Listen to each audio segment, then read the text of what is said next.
নমস্কার বন্ধুরা, welcome to our channel. আজকে আপনাদের আরও কিছু আমের কালেকশন আমি দেখাবো। প্রথমে আসি গাছটিতে। এটি একটি বাড়ি ফোরের গাছ। গাছটিকে দেখতে পাচ্ছেন আপনারা কতগুলি ব্রাঞ্চ রয়েছে এবং গাছটি গ্রাফটিংও দেখতে পাচ্ছেন কতটা নিচে আছে। বলতে গেলে 6 ইঞ্চি উপরে গাছটি গ্রাফটিং রয়েছে। গাছটি একটি পরিপক্ত গাছ। এটি একটি বাংলাদেশের ভ্যারাইটি এবং এটি একটি লেট ভ্যারাইটির আম। এরপরে আসি আরেকটি আমের ভ্যারাইটি। এটির জাত সঠিক আমার জানা নেই। এটিকে নার্সারি থেকে আমাকে মহাচানক বলে দিয়েছিল, কিন্তু এটি অ্যাকচুয়ালি মহাচানক নয়, এটি অন্য একটি ভ্যারাইটি। বাট এটি খেতে নাকি খুব সুন্দর, সেই জন্যই এই ভ্যারাইটিকে আমি কালেক্ট করেছি। এটি যদি নেক্সট ইয়ারে এটির ফলন আসে আমি এটির টেস্ট রিভিউ দেব। এই গাছটি বেশ লম্বা অ্যাকচুয়ালি।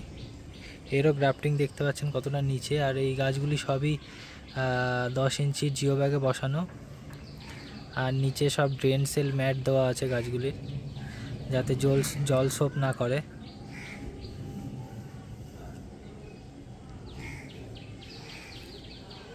এরপরে আসি আরেকটি ভ্যারাইটি। এটি সেই বিখ্যাত ভ্যারাইটি যেটির নাম হচ্ছে সূর্য ডিম বা মিয়াজাকি।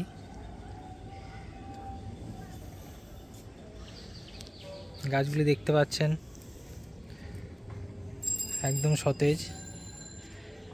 এটিরও গ্রাফটিং অনেকটাই নিচে বলতে গেলে। এইগুলো সবই 10 ইঞ্চি জিও ব্যাগে দেওয়া। এটিতে 3টি ব্রাঞ্চ আছে গাছটিতে।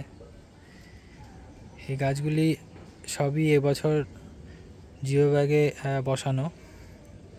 আশা করা যাচ্ছে নেক্সট ইয়ারে কিছু গাছে তো ফলন পাবই। এরপরে আসে আরেকটি গাছ। এটি হচ্ছে সেই ব্যানানা ম্যাঙ্গো। এটিকে খুবই রিসেন্টলি প্রুনিং করেছি এবং দেখতে পাচ্ছেন প্রুনিং করার পরে এখান থেকে 3 থেকে 4টি ব্রাঞ্চ বেরোচ্ছে। গাছটিতে একটি ব্রাঞ্চ ছিল, এই জন্য গাছটিকে প্রুনিং করেছিলাম। গাছটির গোড়া দেখতে পাচ্ছেন কতটা মোটা। তো আমাদের বেশি পরিমাণে ফলন পেতে গেলে এইভাবে প্রুনিং করতে হবে। সে গাছটির চেহারা যেমনই হোক না কেন, প্রুনিং না করলে আমাদের ব্রাঞ্চ বেরোবে না।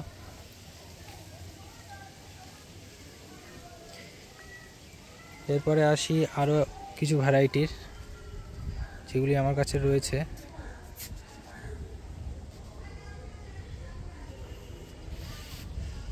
এটি হচ্ছে সেই কিং অফ চাকাপাত। এটিকেও দেখছেন যে আমি প্রুনিং করেছিলাম এবং এখান থেকে ব্রাঞ্চ বেরোচ্ছে।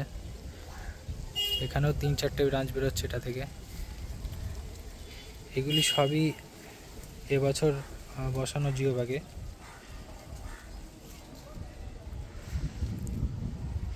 এরপরে আসছি, এটাই হচ্ছে সেই রেড পালমার।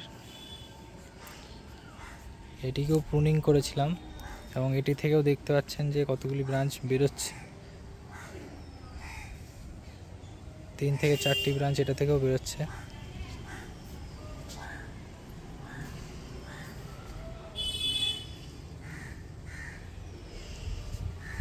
এরপরে আসছি এটিতে। এটি হচ্ছে গোল্ডেন ডকমাই, নাম ডকমাই গোল্ডেন যেটা আর কি।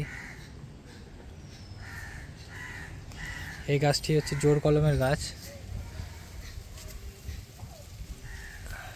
এখানে কিছু জোর কলম আছে, কিছু অন্য ভি গ্রাফটিংয়েরও গাছ রয়েছে। অনেকে বলে যে জোর কলমের গাছ নাকি ছাদ বাগানের জন্য ভালো, বাট আমার এখানে সব ধরনেরই আছে। এবার যতক্ষণ না অবধি ফলন পাচ্ছি ততক্ষণ বলতে পারবো না যে কোনগুলোতে ভালো রেজাল্ট পাচ্ছি। এটা গিয়েও আমি প্রুনিং করেছিলাম, দেখতে পাচ্ছেন এটি থেকেও ব্রাঞ্চ বেরোচ্ছে। তো দেখতে পাচ্ছেন যে কটি গাছ আমি প্রুনিং করেছি সবগুলো থেকেই অলমোস্ট মাল্টিপল ব্রাঞ্চ বেরোচ্ছে। তো প্রুনিং অবশ্যই দরকার আম গাছের জন্য, বিশেষ করে ছাদ বাগানের জন্য। এরপরে আসছি আরেকটি ভ্যারাইটি, এটি হচ্ছে টমি অ্যাটকিন্স। দেখতে পাচ্ছেন গাছগুলোতে কতগুলো করে ব্রাঞ্চ। এটি গ্রাফটিং দেখতে পাচ্ছেন অ্যারাউন্ড 1 ফুট উপরে রয়েছে। তো নর্মালি গ্রাফটিংয়ের গাছ নিতে গেলে আপনাদের এরকমই দেখতে হবে 1 থেকে 2 ফুটের ভিতরে যেন গ্রাফটিংটা থাকে, তাহলে গাছের শেপটা ভালো আসে।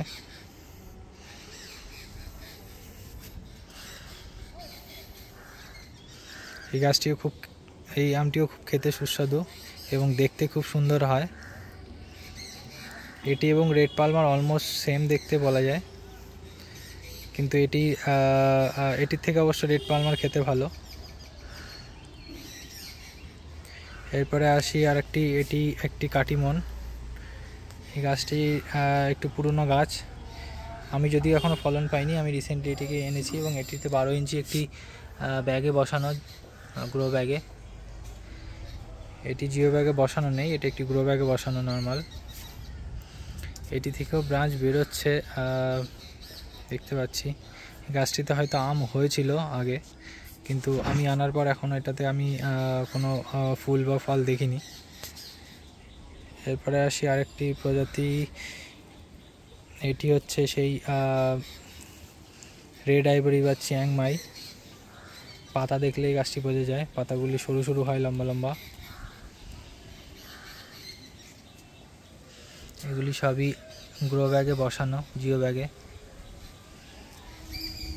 এই আমটি খেতে অবশ্য খুব একটি ভালো নয়, কিন্তু দেখতে খুব সুন্দর হয় এবং এই আমটি প্রায় 10 থেকে 12 ইঞ্চি অবধি লম্বা হয় এবং কালার খুব সুন্দর হয় আমটির।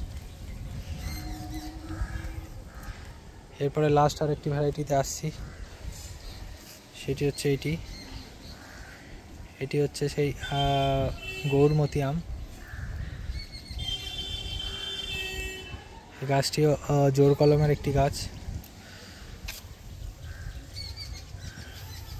দেখতে পাচ্ছেন গ্রাফটিংটা কোথায় রয়েছে, এটা ঠিক জোর কলমের। গাছটি খুবই ছোট সাইজের, কিন্তু মাল্টিপল ব্রাঞ্চ রয়েছে। পিছনে আপনি একটি গাছ দেখতে পাচ্ছেন বড়, এটি একটি দেশীয় ভ্যারাইটি। এটি একটা আম্রপলি গাছ, এটি আমার অনেক পুরনো গাছ। এটি রিভিউ আমরা পরে কোনো সময় দেব। তো এই গাছগুলি সবই এবছর আমাদের জিও ব্যাগে বসানো।